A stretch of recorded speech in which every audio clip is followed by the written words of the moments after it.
అది కష్టకాలం. తక్కువ కులం వారిని చాలా తక్కువగా చూస్తున్న రోజులవి. అటువంటి రోజులలో 1827 సంవత్సరం ఏప్రిల్ 11వ తేదీన మహారాష్ట్రలోని సతారా గ్రామంలో జన్మించారు మన జ్యోతిరావు పూలే గారు. ఆ రోజుల్లోనే చక్కగా చదువుకొని ప్రజలందరినీ సంస్కరించి ప్రజలందరితోనూ మహాత్మా అనిపించుకున్నటువంటి గొప్ప వ్యక్తి మన పూలే గారు.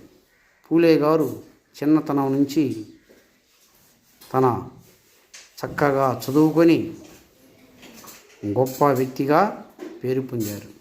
పూలే గారు ఒకనాడు తన స్నేహితుని వివాహ ఫంక్షన్లో అవమానాలకు గురై, ఈ అవమానాలని కారణం ప్రజలు చదువుకోకపోవటమే, గొప్పవారు చదువుకున్నారు, తక్కువ కులానికి చెందినవారు చదువు లేకపోవటమే దీనికి కారణం తెలిసి దీన్ని ఎలాగైనా మార్చాలి, ఎక్కువ తక్కువ అనే అసమానతలను తొలగించాలని ఆ రోజుల్లో ఎన్ని అవమానాలకు గురైనప్పటికీ, ఆఖరికి తన తండ్రితో ఇంటి నుంచి గింటి వేయబడ్డప్పటికీ తన స్వయం కృషితో ప్రజల కోసం పాఠశాలను స్థాపించి ఇంటింటికి తిరిగి పిల్లలను సేకరించి తక్కువ కులం వారికి, శూద్ర కులం వారికి విద్యాబుద్ధులు నేర్పి గొప్ప వ్యక్తులను తయారు చేసిన మహనీయుడు జ్యోతిబా పూలే గారు.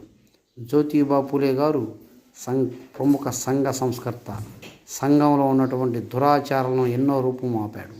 సతీ సహగమనాన్ని, వితంతువులకు పునర్వివాహం చేయటం, అనాథలని దత్తత తీసుకొని పెంచి పోషించడం, ఇలా పూలే గారి గురించి చేసిన పనుల గురించి ఎన్నో మనం చెప్పుకోవచ్చు.